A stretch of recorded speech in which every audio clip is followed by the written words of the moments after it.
Olá, famílias! Esse é mais um episódio do nosso podcast Mãe Também Pode. Eu confesso que eu não adoro esse termo, maternidade real. Afinal, o real vem da realidade de cada uma. E num país com dimensões continentais, nossas realidades são muito diferentes.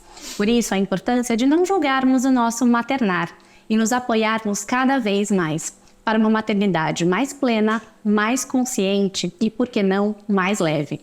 Esse podcast tem o intuito de trazer conversa, informação e clareza sobre temas que ainda são pouco falados na maternidade, para mostrar que a mulher, além de mãe, pode ser filha, amiga, esposa, empresária, executiva e o que ela quiser, principalmente feliz. Aqui a gente quer mostrar que a mãe também pode, o que ela quiser. E hoje a gente está aqui com uma convidada muito especial. Hoje a gente recebe a Sami Salles, que é enfermeira obstetra há mais de 20 anos e vem ajudando muitas mulheres na sua gestação, parto, amamentação e desmame gentil, além de ser mãe de 2 meninos. E hoje a gente vai falar sobre um tema muito importante, que são os desafios da amamentação. Sim. Vocês já sabem, eu sempre brinco que consultora de amamentação devia ser parte oficial da lista de enxoval. Sim, super. Então hoje a gente vai falar sobre esse tema muito importante. Eu queria te agradecer mais uma vez pela sua presença. Obrigada, eu que agradeço pela oportunidade de falar um pouquinho sobre esse assunto com vocês aqui. Então, bora lá, vamos começar. Tem muito assunto pra gente Tem muito falar. assunto. A amamentação, a gente ficaria aqui, ó, Horas, tarde inteira, horas falando. Então vamos lá, eu queria começar falando, porque a gente sabe que as mães, ao longo de toda a gestação, ficam muito preocupadas com uma pauta que é o parto. O parto, E vem verdade. muitas amigas, né, depois de passarem pelo parto, iniciarem a amamentação, elas brincam comigo. Gente, por que ninguém me contou o que era Que vinha amamentação? depois. Por que a gente ainda tem esse tabu e a gente cria na nossa cabeça que é algo tão instintivo, né, por seres mamíferos, tão natural. E quando a gente vai ver, o negócio é muito mais complexo do que a gente imagina. Por que você acha que a gente ainda fala tão pouco sobre esse assunto? Porque a gente foca muito no ruim.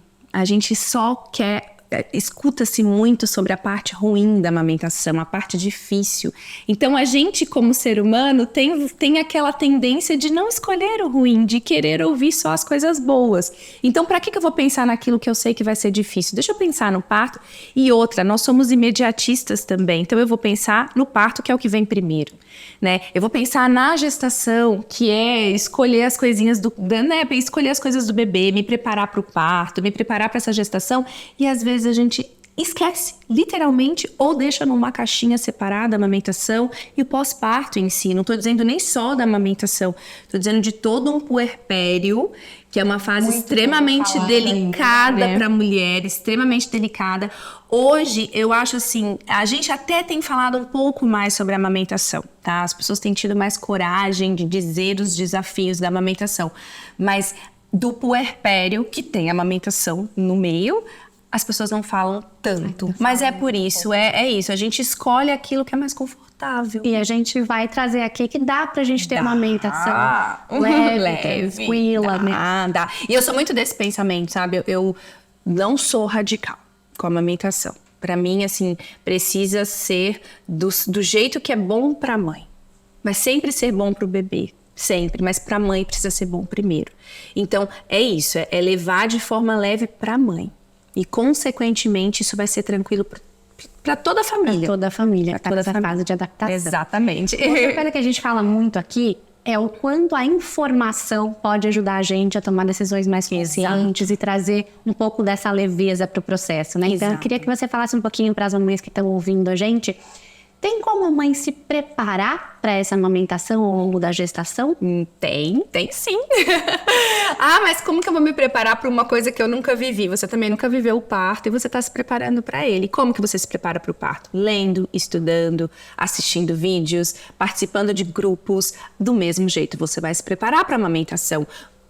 você vai estudar, procurar boas literaturas. A gente tem muito conteúdo de confiança na internet, mas isso é importante, saber identificar esses conteúdos seguros, conteúdos realmente que a gente entende que tem conhecimento científico ali, de pessoas que estão passando a verdade, e não conhecimento de uma pessoa que amamentou e está passando a experiência dela. Isso também é válido, mas de certa forma a gente não pode confiar tanto na experiência de uma só. Porque a experiência de cada uma é muito diferente. Exato. Né? Mas, por outro lado, eu acho que vale muito os grupos de mães.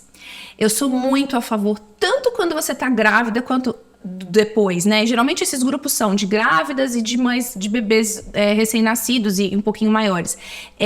Esses grupos são muito valiosos, porque ali você vai identificar diversas experiências e vocês vão perceber que cada experiência é única. Um grupo ali com 30 mães, cada uma vai contar a sua experiência, cada uma vai ter uma experiência, um detalhe diferente, um desafio diferente, uma alegria diferente. Então, participar desses grupos é muito valioso e estudar. Então tem muita literatura bacana, tem muito profissional bom na internet que você pode se apropriar.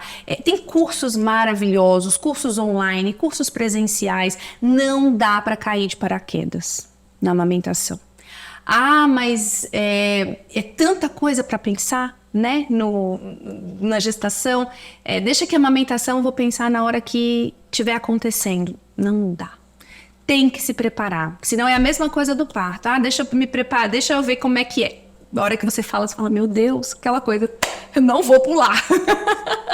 Então a gente precisa se preparar, estudar, fazer parte de grupos, conhecer mulheres que tiveram histórias de amamentação. E boas experiências, né? Exatamente, se apegar às boas experiências de amamentação, porque vão ter experiências difíceis também, mas outra coisa importante, aquela pessoa que teve uma experiência difícil, o que ela fez? Aonde ela buscou ajuda? Né? E como você disse no começo, Tati, consultoria de amamentação deveria fazer parte do enxoval.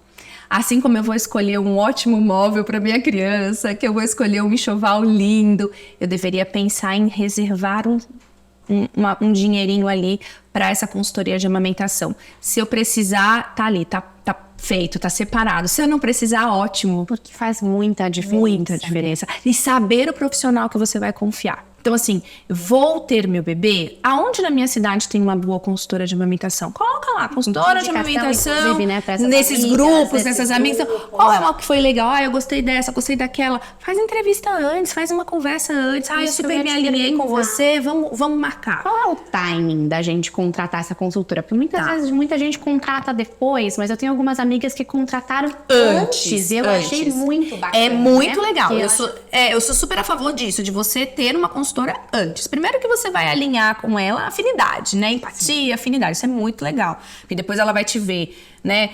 Com o seio à mostra, ela vai te ver numa situação um pouco mais delicada, então é importante que você se sinta segura com aquela pessoa. Então, fazer contato com essa profissional antes e ter uma conversa, que pode ser até online, né? Às vezes online isso resolve, ou se puder ser presencial. A gente tem um serviço na consultoria de amamentação, que é uma consultoria pré-natal.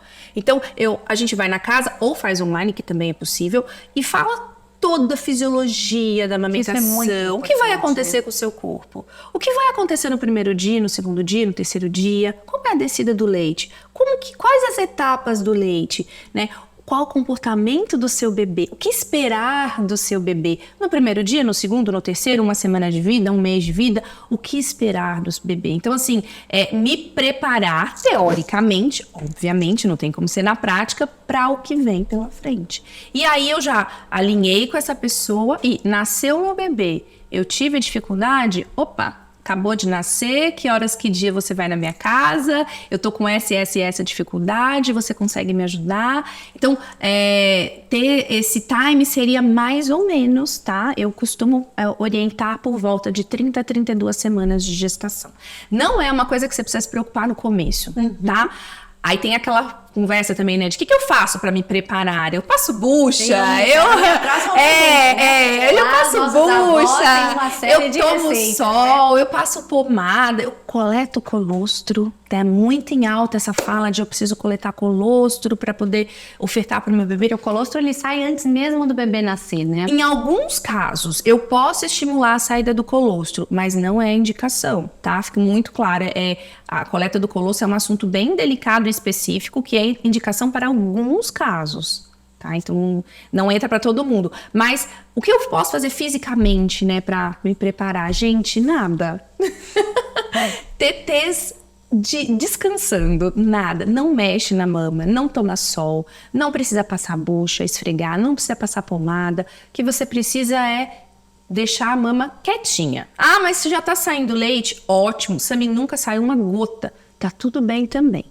O início da produção do leite tem a ver com a saída da placenta, então o time ali é depois que o bebê nasce mesmo, então antes a gente não precisa fazer nada. Ótimo, aproveite para focar nas outras coisas. Exatamente, aproveita no enxoval e tudo, e tirar foto, e curtir o seu corpo. Porque o corpo é uma engrenagem perfeita. Perfeita, exatamente. Vai acontecer, né? Vai acontecer, de forma natural vai acontecer. Eu brinco que a amamentação, ela vai acontecer de forma fisiológica inicialmente. A manutenção é que não é fisiológica. E a gente vai falar disso também, né? A manutenção dessa amamentação, ela não é fisiológica.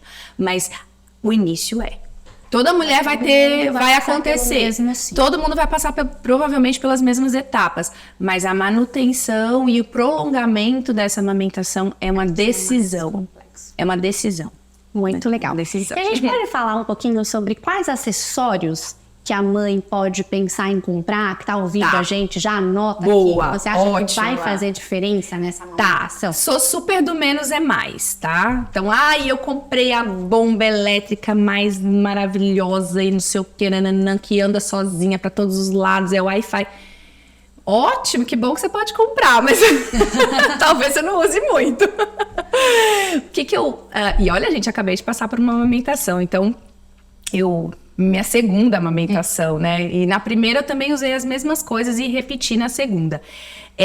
Primeira coisa que eu preciso de uma boa almofada. Não tem como, gente, não adianta. Eu vou usar um travesseiro. Eu preciso de uma boa almofada. O bebê precisa estar erguido. Não sou eu que vou até o bebê, é o bebê que vem até a mama. Então eu preciso estar com esse bebê elevado. Eu preciso de uma almofada que sustente esse bebê, tá? Para eu conseguir colocar a cabecinha do bebê do jeito certo, sustentar a mama do jeito certo. E inicialmente, Tati, a amamentação, ela é técnica. Não adianta, aquela foto do post de saúde, né? Do Instagram. Inicialmente, a amamentação é técnica, é cabeça colada no peito, é corpo ereto. Inicialmente, às vezes, ela não é nem tão confortável para a mãe, porque a mãe precisa ficar ali mais tempo segurando. Mais pra frente, tudo vai depois fluir. Encaixa é automático. Depois eu falo, o meu mama hoje de ponta cabeça, né? E mama deitada, eu amamentei muito deitada e eu oriento bastante porque é muito confortável. Mas logo que meu bebê nasceu, não tinha como amamentá-lo deitado. Você precisa aprender. Né? Então, assim, uma boa almofada de amamentação vai te ajudar muito, tá? Falando de coisas maiores inicialmente, depois eu vou falar das menores. Ter um bom lugar para amamentar. Então, eu tenho uma poltrona confortável, ampla, que eu consiga colocar o meu pé um pouquinho mais elevado. Eu vou amamentar na cama. Tudo bem, não vai ser tão confortável, tá? E aquilo ali, pensa que a gente vai repetir isso 10, 12 vezes ao dia. E por um período longo, né? Muitas vezes 40 minutos. Exatamente, uma hora. Né? Então, eu preciso estar confortável. Então, uma boa almofada e uma boa poltrona é fundamental, tá? Não tenho condições de ter a poltrona, então, assim, vou pensar aonde eu vou amamentar. Preparar esse cantinho. Né? Então, assim, eu infelizmente não vou comprar, mas eu vou amamentar no sofá. Então, ali naquele sofá, eu vou pensar em apoiar no braço do sofá. Então, assim, pensar nesse espaço, tá? Porque a gente vai passar muitas horas sentado ali. Outra coisa muito importante agora, falando das coisas menores. um bom coletor de leite. Então, quando eu falei da bomba, por que eu não preciso da bomba? Porque hoje a gente tem aqueles coletores a vácuo, né? O inicial chama Raka, que é uma marca australiana, se não me engano, que veio para o Brasil e trouxe, e é maravilhoso. Mas existem outros hoje, outros similares, que também fazem esse mesmo processo, que é um vácuo que você coloca no peito e ele extrai, é uma mini bomba, ele extrai o excesso de leite. Então, naquela etapa que a gente tá na pojadura, que o leite tá descendo, que a mama tá explodindo de leite, tá quente, dolorida, esse coletor ajuda demais. E ele tira o excesso. E a gente tem que lembrar que na fisiologia da amamentação, eu produzo leite a partir do esvaziamento da mama. Então, quando a mama tá vazia, é que meu cérebro entende que tem que produzir mais. E o Raka ajuda nisso, né? O coletor a vácuo ajuda muito nisso, que é extrair esse leite em excesso. E muitas vezes, nessa fase da pojadura, aí, uma semaninha, até uma semaninha de vida, o meu bebê ainda não mama tudo que eu estou produzindo. E aí a mama vai crescendo, crescendo, vai ficando enorme, você fala, meu Deus. Então, um bom coletor de leite é fundamental, tá? Outras coisas que eu gosto muito que a gente precisa ter. Talvez alguma pomadinha para fissura, tá? Tem algumas que eu indico, não são todas, não são as mais famosas, porque nem sempre elas ajudam tanto, mas tem algumas coisas que a gente indica, mas basicamente, gente, é isso. E uma boa costura. E um telefone de alguém, assim, pra falar, está acontecendo isso, o que que eu faço? O que que eu faço? Acho que você trouxe um pouquinho disso, mas eu queria reforçar esse ponto, porque a gente vive isso muito nas nossas lojas, que é a questão da poltrona. Sim. A gente tem muitos casais que chegam e falam, não, obviamente, né, tem a questão do espaço, mas a gente fala, não precisa. Nossa, precisa eu muito, amamentar, gente. né, vendo um filme, Não marido vai. na sala, no sofá, ou amamento na cama. E aí o que a gente recebe muito, é muitas vezes Depois. um pai que vai durante a semana, no final de semana, sozinho, assim, pelo amor de Deus, você tem uma poltrona pronta entrega? E a gente tem nas nossas lojas. Que bom, que Pra que bom. ele leve já no carro, Que mas bom. porque as pessoas de fato subestimam a importância desse cantinho. E eu gosto muito de falar, a gente brinca que é o espaço ali da mamãe, porque eu acho que é um lugar de tranquilidade dessa base, né? Ali eu tô na postura correta, na ergonomia correta. E pensar em tudo, sabe, Tati? Pensar na poltrona, na mesinha lateral que eu vou colocar a minha água, que eu vou colocar o meu celular que vai ficar ali vendo o tempo. Alguma coisa que te faça bem ali, né? Uma caixinha de música. Uma caixinha, exato, uma aromaterapia se você quiser. Então, um abajur com uma luzinha baixa, ou um controle remoto para poder ligar o ar-condicionado, ligar o ventilador se precisar ou não, ou uma cortina. Então, pensar nesse cantinho. Você tá falando, eu tô me lembrando aqui. Na minha primeira gestação, eu comprei uma poltrona linda, que eu, assim, garimpei. Eu lembro que eu comprei de segunda mão, porque era exatamente do jeito que eu queria. Mas ela era nada confortável. Nada. Isso é uma dica, né? Zero Se for conforto. possível. Mas ela era linda. Aí eu falava, gente, não, combinava perfeitamente com o quarto. Mas eu não conseguia ficar sentada nela. Ela não cabia almofada, zero, ela não tinha pezinho, era só a poltrona, então eu peguei um puff que era mais alto, zero conforto. Na segunda gestação, toda a decoração do meu bebê, todo o quarto foi baseado na poltrona. A poltrona de compra primeiro. Na poltrona de amamentação. E eu falei isso, eu falei, gente, foi baseado na minha poltrona. Então a cor da poltrona baseou todo o restante, aonde a poltrona ia ficar, e foi aonde eu passei. A gente brinca que, se for possível, claro, né? A gente tem pessoas de outros estados, mas se for possível, faça inclusive o test drive. Brinca que poltrona tem que fazer test drive. Senta, né? Se você é mais baixinha, você consegue apoiar bem o seu pé no chão, ou você é um pouco mais alta, tem encosto de cabeça. Exato, ela balança, não balança.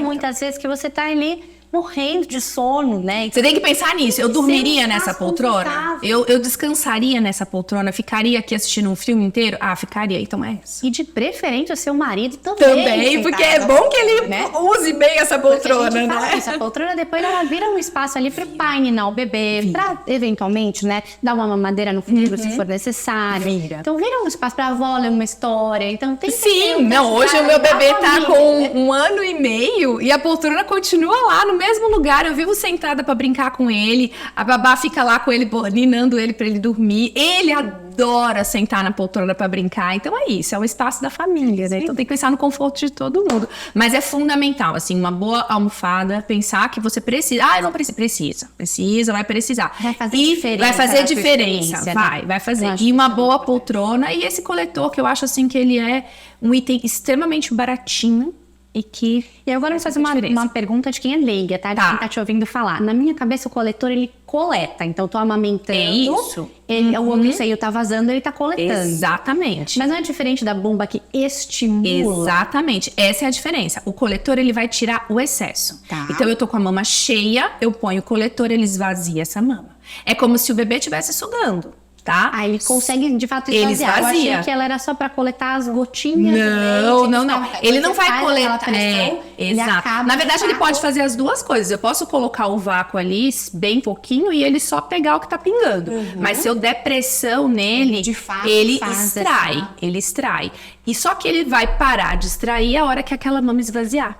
Essa é a diferença. Ele não vai continuar extraindo. A não ser que eu faça o vácuo de novo, ele vai estimular. Mas na maioria das vezes ele vai parar. Ele vai extrair ali a quantidade que tem na mama e vai parar. A bomba não. A bomba fica puxando, estimulando. E ela fica...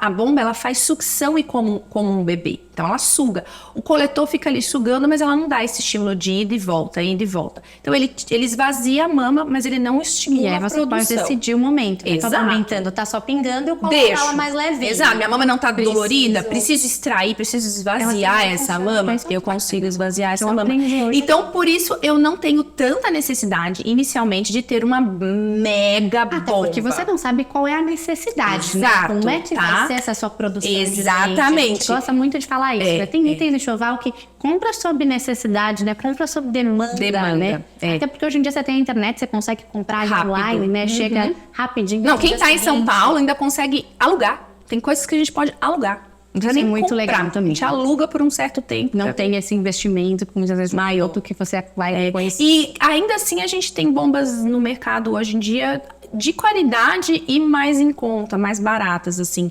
Então a bomba, ela não é que você não vai usar, tá? Pode ser que você use, pode ser que ela seja muito útil, mas eu não tenho certeza disso no começo, antes. Eu não sei te dizer se ela vai ser extremamente útil ou não. Às vezes ela vai ser e a gente vai ter que correr para comprar. Às vezes você vai comprar e vai falar, poxa, eu usei pouquíssimas vezes. Entendeu? Minha próxima pergunta, eu queria saber se a gente consegue elencar aqui alguns mitos da amamentação que a gente ainda toma como verdade. Tá. Nossa, o maior deles, né? E meu leite é fraco. Não tenho leite. Meu leite é fraco e eu não sustento o meu bebê. Tá? Isso é o que a gente mais ouve, até porque a gente tem a influência familiar. A tia, a avó, a mãe, a tia-avó, é todo mundo falando. Ah, porque eu não tive leite, você também não vai ter. Ah, porque na minha família ninguém teve leite, você também não vai ter. Amamentou. Ninguém amamentou, você não vai ter. Não tô dizendo que não existam mulheres com baixa produção, tá? Existe, de fato, mulheres com baixa produção e que a gente precisa estimular muito mais do que outras. Como também existem mulheres com hiperlactação, mulheres que produzem muito mais. Mas, inicialmente, toda mulher é capaz. A gente tem que avaliar a capacidade desse bebê de extração e a capacidade de produção dessa mulher. Então, o meu leite é fraco ou você não vai ter leite é um mito, tá? É um mito. Pode ser que você tenha uma baixa produção e a gente precisa estimular isso. Então, da amamentação, para mim, esse é o maior mito. Outro mito muito grande também é a amamentação dói. Vai doer. Dói. Gente, não é para todo mundo que dói, tá?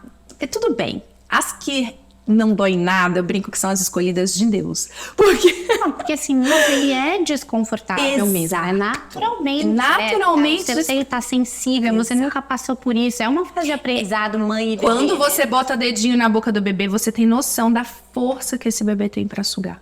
Então você vê, imagine isso vários minutos do dia sugando o seu mamilo. Então você pode sim ter uma sensibilidade nesse mamilo inicial.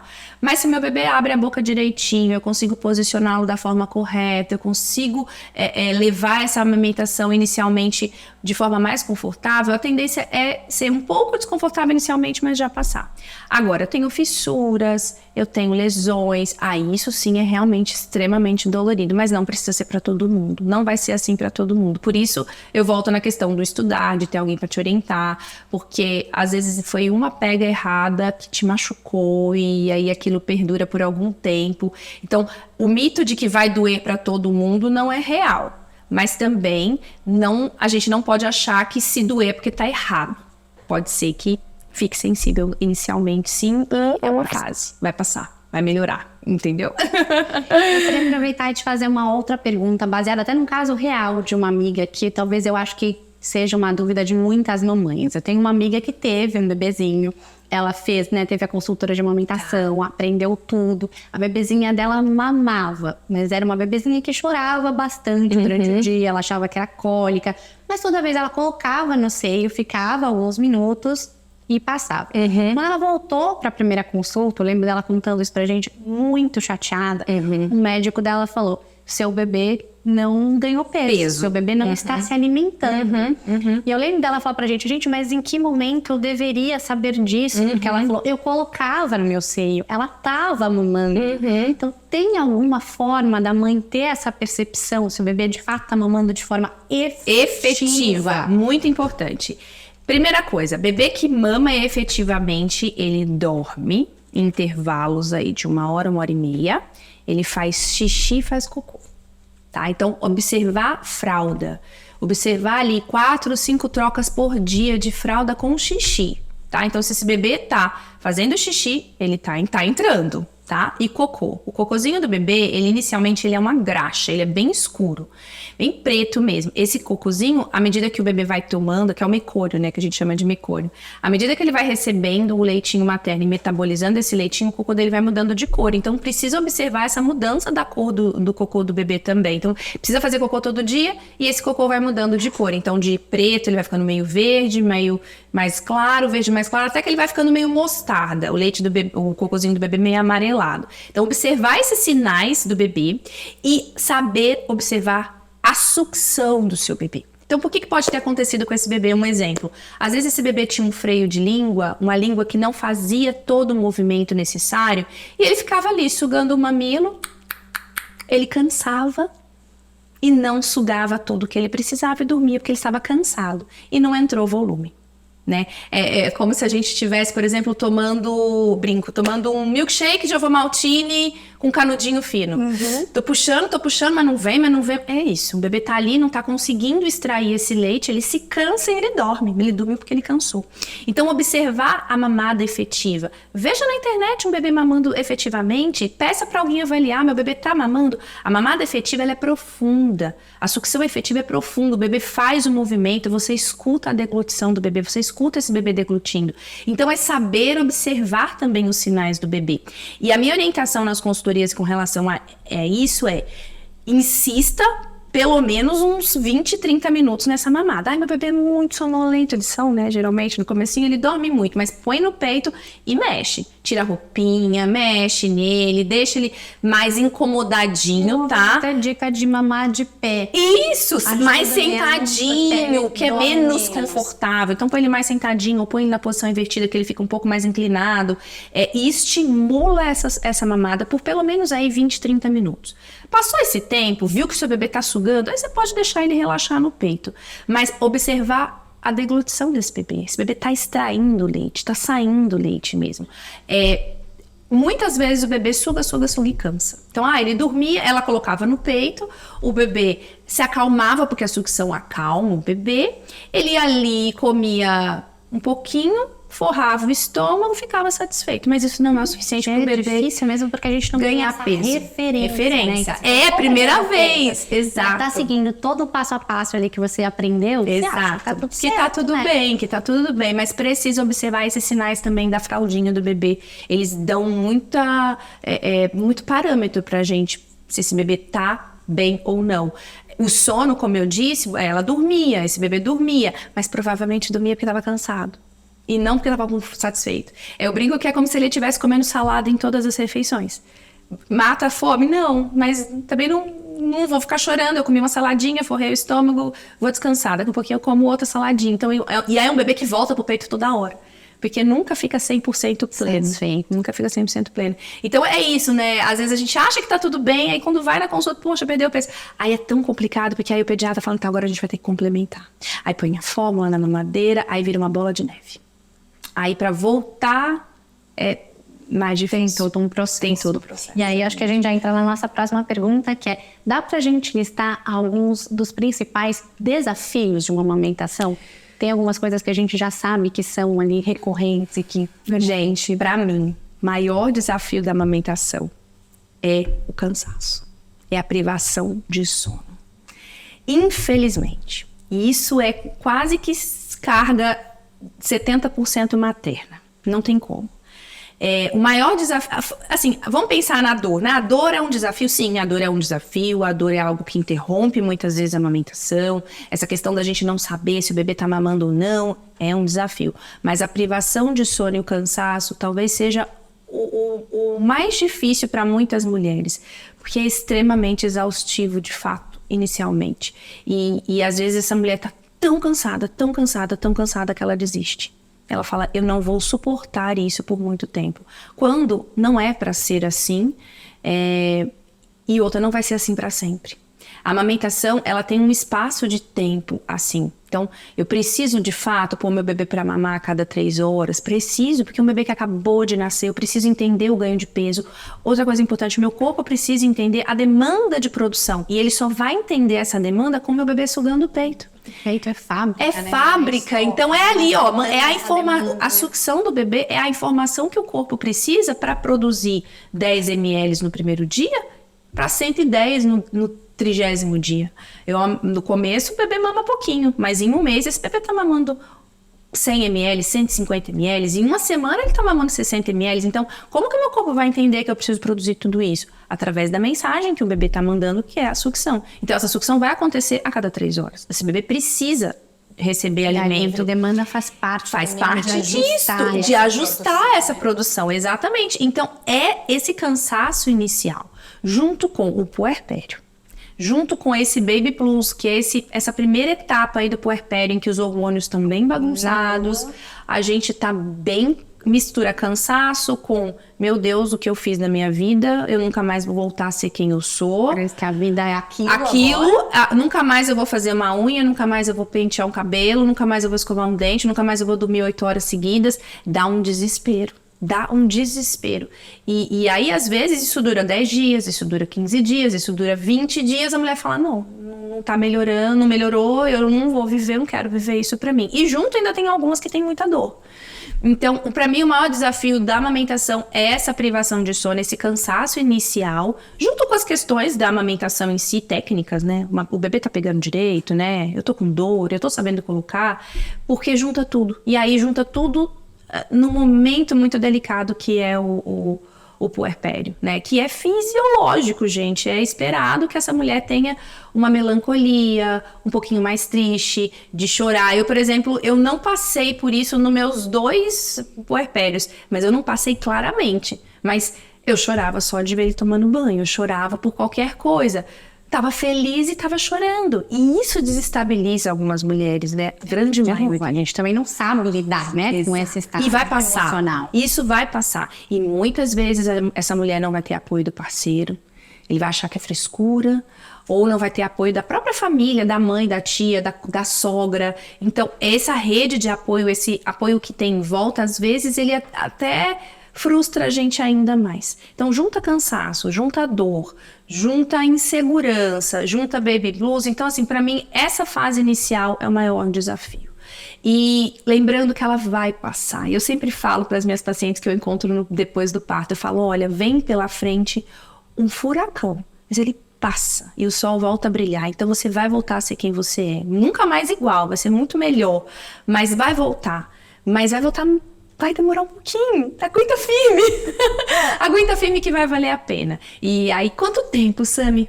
1 mês. Me dá 1 mês. Eu brinco, me dá 1 mês, por favor. 1 mês passa tão rápido. Quando você menos perceber, você tá comemorando o primeiro mêsversário, e aí você olha pra trás e fala, meu Deus, olha tudo que eu enfrentei, olha tudo que aconteceu, e eu tô aqui extremamente feliz. tá? Mas também não julgo, Tati, quem para nesse meio do caminho e fala, não serve pra mim, eu não quero. Tá tudo bem também. Mas se você tiver ajuda e se você tiver apoio, a chance de você ultrapassar a barreira do furacão é grande. É grande. É grande. Eu acho que um outro desafio também que eu vi muito dentro dessa minha rede é o seio da mãe machucado, né? Com as fissuras. Tive uma amiga também que foi assim, Terrível. muito guerreira, porque machucou muito nesse início. E ela insistiu ali, né, junto com o laser. E ela conseguiu vencer essa etapa e conseguiu amamentar o filho dela por bastante tempo. Mas eu lembro que foi um período que a gente não ia nem visitar ela, porque ela falava, gente, eu não tô conseguindo vestir uma roupa. Ela falou, tô o dia inteiro, né, nua em casa pra conseguir deixar esse seio recuperar. Exato. Tem alguma dica do que as mães podem fazer se isso acontecer? Então, é que quando a fissura já acontece, a gente tem que a gente tem que achar como vai curar isso. Então, o ideal seria que isso não acontecesse. E para isso não acontecer, eu preciso de um apoio bem no início, desde a primeira mamada acompanhada ali pela enfermeira do hospital, pela minha equipe, pela minha consultora, para que eu não tenha uma mama tão machucada, logo a fissura inicial, exatamente. O posicionamento correto. Outra coisa que hoje em dia é muito importante, avaliar a disfunção oral. Então esse bebê, ele consegue pegar esse seio e manter esse seio na boquinha, ele consegue jogar o mamilo lá para trás. Então essa avaliação que geralmente o pediatra, a fono faz de alguma disfunção oral isso também é na maternidade, na própria da linguinha, né? exatamente, é o próprio teste feito na maternidade. Olha, tá tudo bem. Não, olha, ainda tem um freiozinho ali, vamos acompanhar, vamos observar. Começou a machucar, chama, pede ajuda, vamos reavaliar pra gente não ter um problema muito maior. O problema às vezes também é que a gente vai tolerando. Então pode ser que essa sua amiga, mas, né, não tô dizendo que foi, mas ela foi deixando, não, eu aguento mais um pouquinho. Tem muitas mulheres, não, aguentei o parto, isso aqui eu vou aguentar tranquilamente. E vai deixando, e vai deixando, e vai deixando, e quando vê, eu não quero que encoste em mim. E eu, como consultora de amamentação, pego casos dessa forma. E qual que é a minha orientação? A gente vai pausar essa amamentação. A gente vai pausar. Não dá. Eu mesma, na primeira semana, fiquei muito machucada, porque o meu mamilo é plano. Tem anatomias também que não são favoráveis. Tá? Tem anatomia materna que às vezes não é tão favorável. O bebê suga areola, não suga mamilo. Mas até esse mamilo se tornar mais flexível, isso pode machucar, isso pode ficar sensível. Eu fiquei bastante sensível e eu lembro de ter pausado a minha amamentação por 1 dia e meio. Foi o suficiente para o meu bebê recuperar. Meu peito recuperar e eu consegui colocar ele de novo. Mas como que eu pausei? Dando no copinho, extraindo meu próprio leite, dando no copinho, né? Que meu bebê ficou sem mamar ou foi para a fórmula. Pode acontecer, mas não tem necessidade. Então, extraía o próprio leite e dava no copinho. Então, esse desafio da fissura inicial, da dor inicial, que é muito grande, precisa intervir logo. Não deixar passar. E queria fazer um disclaimer aqui, né? Que isso que você falou é tão importante, gente. Essa mãe precisa estar bem. Exato. Então, assim, você consegue colocar? Não. Eu não consigo imaginar ele chegando no meu peito. Então, você não vai amamentar. Você vai pausar essa amamentação, a gente vai dar um tempo, 2 dias, 3 dias, a gente vai pausar. Você se recupera. Para você se recuperar, como que eu dou um peito extremamente machucado? Você vai pausar, esse bebê vai tomar no copinho, ele vai tomar na colher, eu vou te ensinar na sonda, enfim. E ele vai voltar pro peito assim que você tiver recuperado. Até lá a gente vai tratar o seu peito, a gente tem pomada, a gente tem laser terapia, a gente vai tratar esse seio até ele estar recuperado. E o próprio leite materno também é fundamental, muito útil, extremamente útil. Então, e às vezes você fala, não, tá tão machucado e ali vai ser 3 dias para recuperar. 1 dia e meio essa mãe consegue colocar esse bebê para mamar de novo, porque o corpo já se recuperou. Aí nesse caso, inclusive, o sol ajuda nessa parte agora, tá? Não, o antes não, mas agora sim, porque o sol ele ajuda na cicatrização. Então, passar um pouquinho do leite ali, deixar o mamilo molhadinho e deixar o sol batendo ali 10 minutinhos ajuda bastante. Então, muitas vezes a gente vai precisar pausar essa amamentação e tá tudo bem. Às vezes é necessário dar um passinho para trás para avançar 2. E é isso. A gente já teve casos de pausar a amamentação por 10 dias. Eu tive uma que eu nunca vou me esquecer. Que eu fui na casa dela, o mamilo dela tinha secreção. Eu nunca tinha visto nada igual. A gente precisou pausar por 10 dias. Eu encontrei com ela depois num shopping, 2 anos depois, e ele ainda está mamando. Mas ela me chamou, a coisa já estava muito feia. Ela falou, Samela, eu sei. Eu fui tolerando, chegou um momento que eu não tolerei. Pedir essa ajuda o mais rápido possível, Já né? ter aonde pedir ajuda. Por isso que a gente volta naquele assunto lá de trás. Tipo, quem é o telefone que eu vou ligar? E já vai te passar todas as orientações nessa consulta prévia, né? Exato. Qual que é a pega, Exato. né? Como que ele tá pegando? Às vezes um vídeo que a mãe manda pra gente, a gente consegue, olha, ajusta isso, ajusta aquilo. Às vezes uma fala, olha, faça dessa forma. Às vezes vai precisar ser presencial, aí a gente vai ter que ir lá intervir, mas tudo bem. Mas peça ajuda antes de o negócio ficar feio. E tem alguma dica para esse momento? Isso também foi uma outra dúvida que a gente falando aqui, eu lembrei, que eu acho que pode ser muito útil também para as mamães, para conseguirem nessa fase inicial da amamentação ser um pouco mais tranquila. A gente fala sobre a importância da golden hour, ali, primeiras horas do bebê, de estar em contato com essa mãe, de estar conseguindo mamar, de estar ali mesmo no colostro, só naquele calor da mãe. Sim.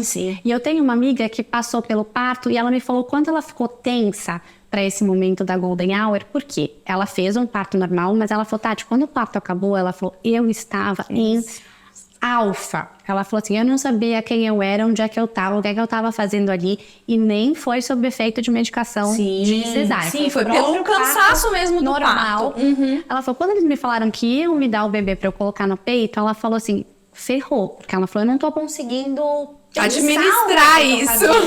Então ela ficou com muito receio de se nesse momento não machucaria o seio dela, porque ela não estava de fato ali consciente daquilo que ela estava fazendo. Tem alguma dica para esse momento? Fala, gente. Não tenham medo, falem. Digam, não, deixa só ele quietinho aqui no meu colo, prefiro que fique só quietinho, não quero. Eu sempre posso colocar para mamar? É só falar, não quero, eu quero só ele em contato pele a pele. Aí eu vou explicar por quê. O mais importante da golden hour não é a sucção do bebê. Muitos bebês não vão nem sugar. É lógico, mesmo, é muito legal se ele sugar. A sucção do bebê contrai o útero, diminui o sangramento. O toque da boquinha do bebê no mamilo estimula o cérebro a entender que precisa começar a produzir colostro, né? Liberar o colostro. Tem objetivo? Claro que tem, não estou dizendo que não tem. Mas o contato pele a pele é mais importante. A segurança que esse bebê tá ali, de estar em contato pele a pele com a mãe, é mais importante do que isso. A troca de temperatura, o olhar, isso vai ter mais valor se essa mãe não se sentir segura para colocar no peito naquele momento. É importante a mãe estar segura. Exato. Mesmo que seja alguns minutinhos ali para você se acordada, segura, olhando o que tá acontecendo. Não, o bebê tá sugando, tá mamando. E outro, tem bebês que vão demorar meia hora, 1 hora para querer sugar. Então, fale, olha, eu prefiro só que fique em contato pele a pele. Aí mais volta, nossa, mas o seu bebê não mamou na primeira hora de vida, você não pôs seu bebê no colo, você teve um parto normal e não quis que o bebê mamasse. Naquele momento não, naquele momento eu quis só pele a pele. Outra, deixa em pele a pele com o pai. Põe pele a pele com o pai, se você não estiver se sentindo bem, deixa com o pai, até você se recuperar. Gente, é muita coisa, a mulher acabou de passar por um parto, aí agora eu preciso amamentar e eu preciso estar ali presente. Não tem. Existe uma situação que acontece logo após o parto que é como se a mulher virasse uma onça. Ela não quer deixar ninguém longe do seu filho. Ela não pode se ver longe do seu filhote. Tá? É instintivo, é natureza. Isso acontece mesmo. Mas algumas mulheres estão muito cansadas. E mesmo que ela queira o bebê colado nela, ela não quer amamentar. Porque pode acontecer isso, colocou de qualquer jeito, ninguém ficou ali, acompanhou, machucou logo ali. Nos partos normais, às vezes é mais difícil isso acontecer, até pela posição que a mulher está. Então ela consegue ficar mais sentada, né? É mais fácil. Na cesárea, às vezes machuca, porque a mulher tá deitada. Então, às vezes, na cesárea, a gente tá vendo que o jeito que o bebê tá pegando vai machucar. Então a gente nem estimula tanto, porque vai machucar e isso vai machucar lá depois. Então, deixa. Agora, no parto normal, às vezes é mais fácil fazer isso. Mas tem que falar. Não quero. E não quero porque eu não quero, e tá tudo bem não querer, né? É isso. Essa é uma outra pergunta que eu acho que também é dúvida bastante unânime quando o assunto é amamentação, é a produção de leite, né? Muita gente fica na dúvida se a produção, né, tá de fato aumentando, a gente adequada, né, todas as questões ali de mitos de alimentação, o que de fato pode ajudar na produção. A gente consegue trazer um pouquinho também dessa visão? Tem alguns alimentos que de fato ajudam a aumentar essa produção de leite? Então, a gente não tem alimentos assim, mas a gente tem algumas ervas, algumas coisas naturais que ajudam na produção. Então, melissa, fenogrego, levedura de cerveja, tem algumas tinturas, a tintura de algodoeira ajuda bastante, algumas coisas que podem ajudar. Mas vamos pensar que isso é um complemento, tá? Não é isso que vai fazer a real diferença. Eu preciso de um neném que suga efetivamente. Eu preciso de mamas que se esvaziam para que elas se encham novamente. Então, a produção de leite, ela é de acordo com a demanda. Então, quanto mais o bebê suga, mais eu vou produzir. Por isso eu disse lá atrás, a amamentação ela é uma decisão. Eu decido amamentar. Porque se eu só deixo o meu bebê virar o peito quando ele quer, muitas vezes esse bebê vai passar horas sem querer mamar. E outra, eu preciso estipular uma rotina de tempo para esse bebê mamar até esvaziar essa mama, e isso vai se acontecer repetidas vezes e meu corpo vai entender que ele vai sair de uma produção pequena para uma produção grande. Lembrando que um bebê também está crescendo, esse bebê também está demandando mais, mas consequentemente ele está com maior capacidade de extração, então ele mama mais rápido, ele mama mais forte e minha produção vai aumentando. Então, para eu ter uma boa produção, eu preciso de estímulo, eu preciso decidir, então eu preciso estimular e esvaziar as mamas. Para manutenção disso, esse bebê tem que continuar mamando. Tem coisas que ajudam? Tem. Posso tomar essas ervas, essas tinturas, algumas coisas, sempre orientado pelo seu médico, pela sua consultora, mas eu preciso também me alimentar adequadamente. Então, sempre falo isso para o pai. O pai, ou a avó, ou a outra mãe, que hoje a gente tem as duas mães, né? A outra mãe também. Você que não está amamentando, você está alimentando. Então, você vai levar a comida na mão, você vai trazer a água, você vai trazer o lanche de 3 em 3 horas, você está dando na mão daquela mãe que ela vai comer. Não, aquela mãe não vai para a cozinha fazer a comida. Ela não vai para a cozinha preparar. Ela não vai nem esquentar no micro-ondas. Você vai trazer na mão dela e vai colocar em cima da mesa e falar, venha comer. Daqui que agora eu vou ficar com o bebê e você vai comer. A alimentação da mãe é extremamente importante, tá? Alimentar-se com bastante proteína. Proteína, vitamina C, vegetais, isso tudo vai ajudar muito. A mesma alimentação balanceada que a gente tinha na gravidez, a gente vai manter. Vai manter isso na gestação. E a hidratação, que é fundamental. Quanto de água eu tenho que tomar? Tantos litros? Você vai tomar o tanto de água que você se sente bem. Então você vai pensando que você precisa se hidratar. Xixizinho tá amarelinho, tá bebendo pouca água, preciso beber mais. Xixi tem que ser claro. Então meu xixi tem que estar sempre clarinho. Tô bebendo, claro que no puerpério ele vem com um pouquinho de sangue. Daí, às vezes não dá pra ver, mas tem que lembrar que você tem que beber bastante água, se hidratar bastante. E assim, alguns alimentos podem causar um pouco de desconforto no bebê, né? A gente tem que pensar nisso também. Mas cada bebê é único. Tem bebê que você vai comer de tudo e não vai acontecer nada. Tem bebês que já são mais intolerantes. Então, observar isso também, né? Nem sempre vai ser a alimentação da mãe que dá cólica. Podem ser outros fatores. Mas você tá percebendo, eu, por exemplo, na minha segunda amamentação, claramente os derivados de leite davam cólica no meu bebê. Claramente. O meu primeiro não teve nada. E o segundo teve. É a observação. É observar. Né? Tanto que hoje ele não usa nada de derivado de leite, porque ele é bem tolerante. Ele não tem alergia, mas ele reage. Então, assim, não toma. O primeiro não teve nada. Então, observar também esses alimentos que podem estar causando algum impacto no bebê, algum impacto em você. Mas não existe um alimento, você não pode comer feijão, você não pode comer brócolis. Você pode comer tudo, mas você pode comer pouco. Eu não vou comer um brócolis inteiro, porque ele vai fermentar. Eu não vou comer uma bacia de feijão, mas eu vou comer um pouquinho ali, uma quantidade específica, sem comprometer. E é prestar atenção nessa questão mesmo do estímulo. O estímulo vai ser decisivo para a continuação da minha amamentação. E o colostro nos primeiros dias, vamos frisar aqui, é mais do que suficiente. Mais do que suficiente. Mais do que suficiente. Então, assim, inicialmente esse bebê tem uns estômago do tamanho de uma cereja. Então, você produz uma quantidade do tamanho de uma cereja. Então, ele vai mamar. O que a gente, às vezes, confunde parece que meu bebê tá com fome, né? Parece que meu bebê não tá satisfeito. É que a gente tem que lembrar que o recém-nascido tem uma necessidade de sucção. E, às vezes, essa necessidade de sucção é até maior do que a fome do bebê. O bebê não tá no peito só por fome. Ele tá no peito porque ele quer se acalmar, porque é no colo que ele remete ao que ele vivia dentro do útero. O bebê busca incessantemente o ambiente uterino. Então, a gente precisa reproduzir esse ambiente. E estar no colo da mãe, ouvindo o coração, aquecido pela pele da mãe e sugando o peito é o que mais se assemelha ao ambiente intraútero, né? Então, ele vai buscar o máximo possível disso. Então, por isso que o bebê fica ali sugando, sugando, sugando. Mas lembrando que Deus não faz nada errado, faz tudo perfeito. Toda essa sucção extremamente intensa inicialmente é o que vai mandar a mensagem para o meu corpo que eu preciso produzir um montão de leite lá na frente. E que o leite precisa descer, que vai vir leite em abundância. E aí a manutenção disso eu preciso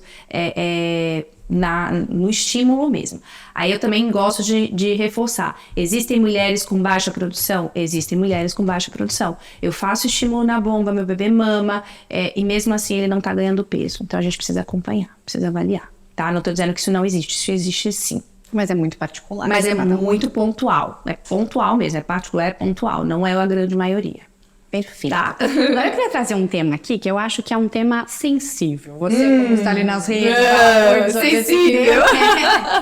Um dia polêmico. Tá. Mas eu acho que é muito importante também. A gente fala, quando fala de amamentação, fala de confusão de bico, Sim. fala de confusão de fluxo.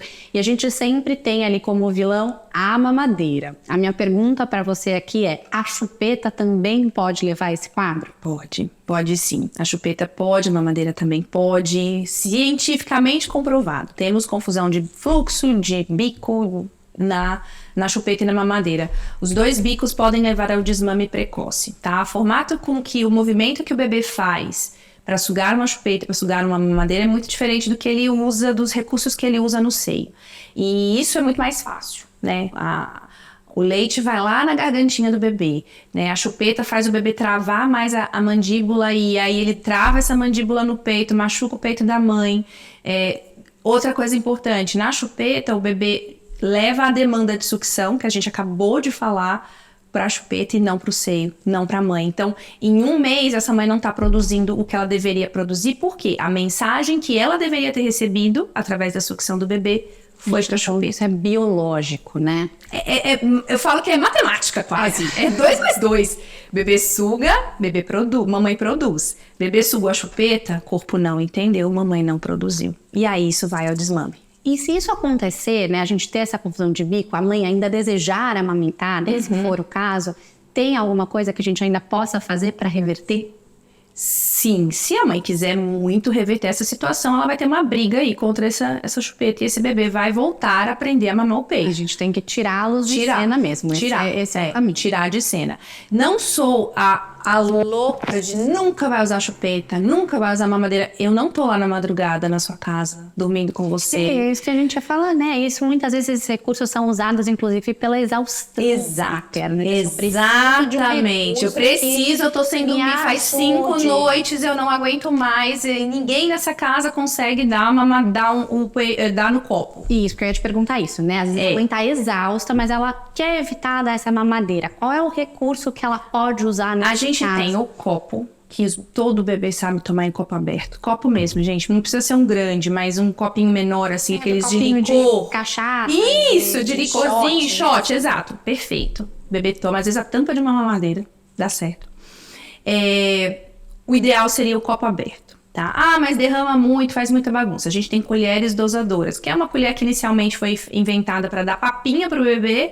Hoje a gente usa para alimentar. Então é uma colher mesmo, a gente coloca debaixo da linguinha, o leite vai até a linguinha do bebê e o bebê puxa esse leite com a linguinha. Então eu não jogo o leite na boca do bebê. O bebê busca esse leite, porque ele precisa se esforçar para mamar, porque aí também eu faço confusão de fluxo se eu jogo o leite dentro da boquinha do bebê. E eu tenho uma seringa. Eu pego uma seringa, eu aspiro o leite e eu dou gotinha na boquinha desse bebê, se assim for o último recurso, tá?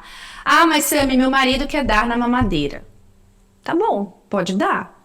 Tem risco? Tem, mas não vai ser uma mamada na mamadeira, numa madrugada, na semana. No momento ali. No momento de desespero, de uma mãe que, tipo, no auge do puerpério, do baby blues, da dor, não aguento mais. Vai lá, dá, gente, tá tudo bem. Não vai ser essa mamadeira que vai... A sanidade mental daquele casal é mais importante, sabe? É muito mais importante. Eu tenho muito mais ganho, assim. Então, se tá desesperador, aquele caos, dá na mamadeira, gente. É o único recurso. Tenta tudo, tá? Mas não, meu marido vai dar na mamadeira. Ou eu vou dar... Dá, gente, é uma mamada. Passou, todo mundo acalmou, o bebê dormiu, todo mundo descansou. A próxima eu começo tudo de novo, tá? Mas é aí que tá. É que às vezes isso começa a virar uma rotina. Viu que é tão, né, fácil, né? Foi, nossa, resolveu todo aquele caos. Fácil, talvez não seja o termo. Faça sacanagem. Faça sacanagem, porque nada é fácil. Mas é mais fácil, né? Assim, acalmou a tempestade daquele momento. Vamos fazer isso de novo. E aí isso acaba virando um ciclo vicioso e que pode levar ao deslame, né? E a chupeta acontece a mesma coisa. Eu ponho a chupeta só na hora que eu tô trocando a fralda. Eu ponho a chupeta só na hora do banho porque ela chora muito. Eu ponho a chupeta só pra ela começar a dormir. Quando você vê, essa criança tá usando a chupeta 1/3 do tempo do dia, né? E aí sua produção tá caindo, né? Então tem que pesar mesmo aí. E eu acho que muito o intuito da nossa conversa é trazer essa decisão consciente. Se for esse o seu desejo, se funcionar pra você, tá tudo bem. Porque a gente vê mães, às vezes, né, se martirizando de culpa, que vai ter que dar uma mamadeira. E, gente, assim, tá tudo bem. Dá uma mamadeira na madrugada. Se estiver funcionando pra você estiver bem, seu bebê estiver bem, né, ganhando peso, crescendo, tá tudo bem. Às vezes você buscar um recurso que te ajude a ter a sanidade mental que você precisa nesse momento. Exato. Eu acho assim, e nesse momento é o momento do casal se unir e não se separar. Né? É muito importante isso, de lembrar que o pai tem o jeito dele de fazer as coisas. Dar função pro pai. Mães são muito controladoras, né? A gente quer fazer do nosso jeito. Instintivo, né? Não é nem que a gente quer nossa, a gente é a onça. Meu filhote acabou de nascer, ninguém encosta nele. Não é bem assim. É filho do meu marido também, da minha outra esposa. Deixar esse pai aprender, né? Exato, deixa ele fazer do jeitinho dele. No curso que a gente dá, eu sempre falo, o bebê vai se conectar com esse pai, porque ele vai entender o toque do pai, a voz do pai. Meu pai faz desse jeito, minha mãe faz desse jeito, e minha avó faz desse jeito, e a babá faz desse jeito. Cada um faz de um jeito e o bebê vai aprender a lidar com cada um. Então, deixa o pai fazer. Não vai, você tá fazendo errado. Não, peraí, deixa que eu faço. Deixa ele fazer do jeitinho dele. Quando você fala que tá fazendo errado, você tá minando a confiança dessa outra pessoa que tá fazendo, né? Aí você vai ficar sobrecarregada mesmo. E acho que você já emendou perfeitamente com a minha próxima pergunta, que era essa rede de apoio, porque a gente ainda escuta, infelizmente, muitos papais dizerem, mas ela tá amamentando, não tem nada que eu possa fazer. Claro tá lá a pessoa assistindo televisão na sala e jogando videogame. Então, assim, vamos contar, né? Que vocês podem. Que a única coisa que eles não podem. Exato, a única coisa que eles não podem é amamentar. O resto, igual eu falei, você não tá amamentando, você está alimentando a mãe, mantendo a casa organizada, preparando o banho, desfazendo as coisas do banho. O pai trabalha tanto, muito. Claro, a mãe é que tem que amamentar, mas todo o resto o pai pode fazer. É ele que vai preparar o banho, é ele que pode trocar a fralda, é ele que coloca pra rotar, é ele que faz dormir. Dá o banho, né? O banho de chuveiro, Poxa, é uma delícia, ajuda demais. Faz um vínculo super grande com o pai, o bebê aprende. Ai, meu Deus, mas ele não vai saber. Vai sim, não vai derrubar não, pode ter certeza que não vai derrubar o bebê no chão, não é assim, não é tão difícil assim. Então, e a rede de apoio, ela nem sempre vai ser o companheiro ou a companheira. Vai ser a babá, vai ser a avó, vai ser a tia. Mas é muito importante que essa mulher tenha alguém. Sozinha não dá. E que esse grupo que tá ali do lado dela incentive. Não mime as essa mulher dela. Não precisa ouvir que o bebê não tá mamando, que tá com fome. E gente, e vou falar pra vocês, dentro da minha casa, eu ouvi isso incansáveis vezes. Com o meu marido, que é enfermeiro, com a minha sogra, que tinha toda a boa vontade do mundo. Mas, será que ele não tá com fome? Não é melhor dar uma madeirinha pra ele, um complemento pra ele? Não, mas esse menino não sai do peito. Tinha 7 dias de vida, não sai do peito, porque ele precisa sugar, é isso mesmo, tá certo. Não. Então, assim, é por amor, mas mina a nossa potência nessa hora. A gente já tá sensibilizado, a gente já tá ali fragilizado pelo cansaço. Inseguro, né? Super. Então, às vezes... Principalmente quando é a primeira vez. Ai, será que ele não tá com fome mesmo? Ai, você acha que ele tá com fome? Nossa, verdade. Será? Ah, não sei. Vou colocar ele no peito de novo. Põe no peito, põe pra mamar de novo. Ai, por que você não dá uma mamadeira? Ah, eu vou falar com a pediatra. Talvez seja a melhor ideia mesmo. E fala, e entra no ouvido e sai no outro. Às vezes nem entra. Meu marido fazia isso. Mas, ai, Sam, ele tá com fome. Ai, será que ele tá com fome? Deixa eu ver se ele tá com fome. Aí botava no peito, ele sugava. É isso. Tipo, falava, entrava no ouvido e saía pelo outro.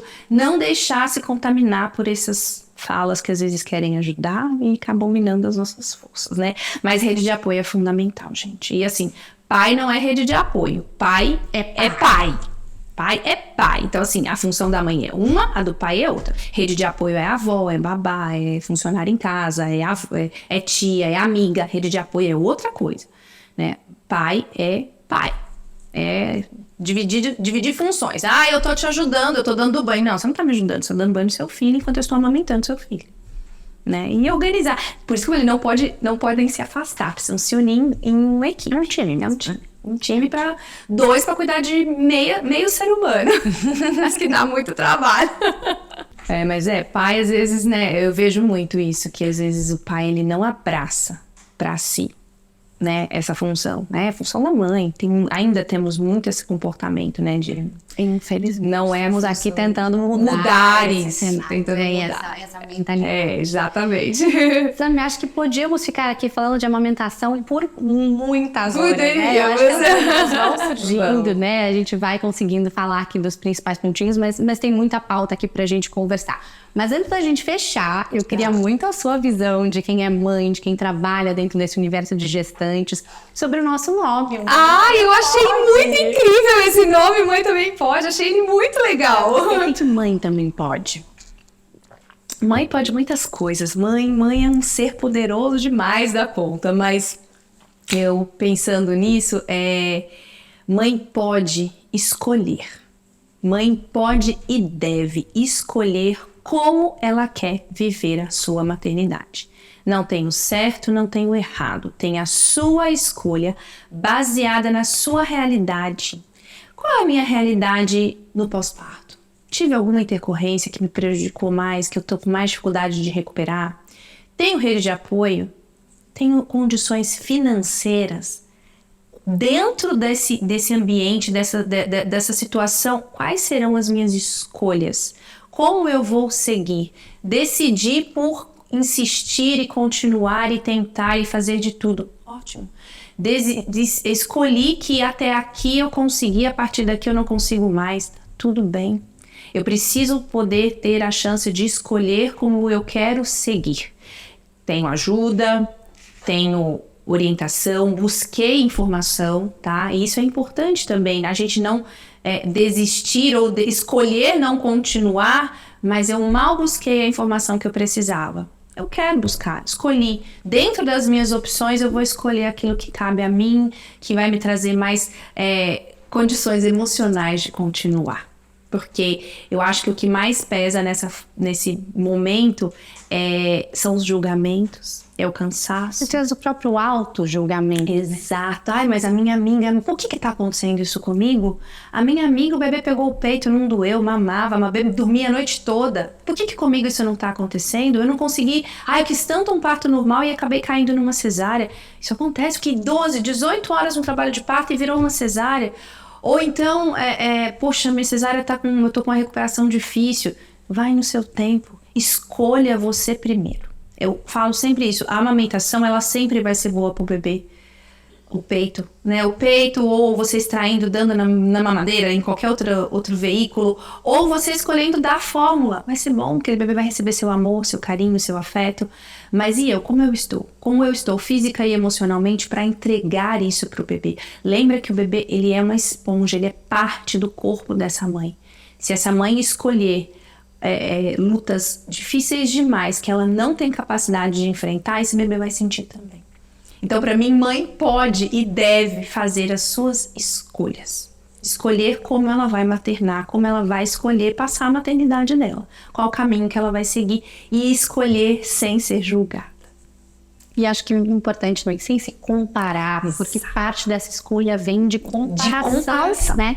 Fulana fez assim, então eu vou fazer também. Mas isso tá bom pra mim? Eu tô feliz fazendo isso? Será? Não tô feliz, não. E, gente, infelizmente tem mulheres que vão escolher outros caminhos diferentes dos meus. E não é porque eu escolhi um que o dela tá errado. É o contexto daquela mulher, é a vivência, são os traumas passados. A gente tem que lembrar disso também. É o que essa mulher viveu no passado. Então ela vai decidir quais as lutas ela vai enfrentar, quais as batalhas ela quer ganhar. Então, pra mim, mãe pode e deve escolher como ela quer maternar, como ela quer seguir a maternidade dela sem julgamento, sem ser crucificada e sem ser comparada. Maravilhoso.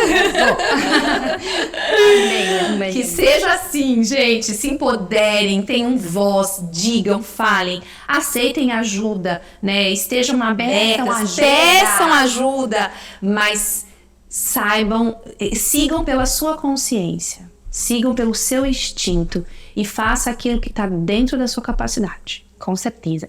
Deixa eu deixar aqui uma informação de utilidade pública também, caso você, né, tenha o desejo de amamentar e não tenha a condição aqui financeira, né, de recorrer a um serviço de consultora de amamentação, que a gente falou aqui, né? Acho que fica claro quanto isso vai fazer diferença. Os bancos de leite da cidade, toda a cidade tem o seu, também oferece gratuitamente esse tipo de informação. Serviço. Muito importante falar sobre isso, porque aqui a gente está falando por uma...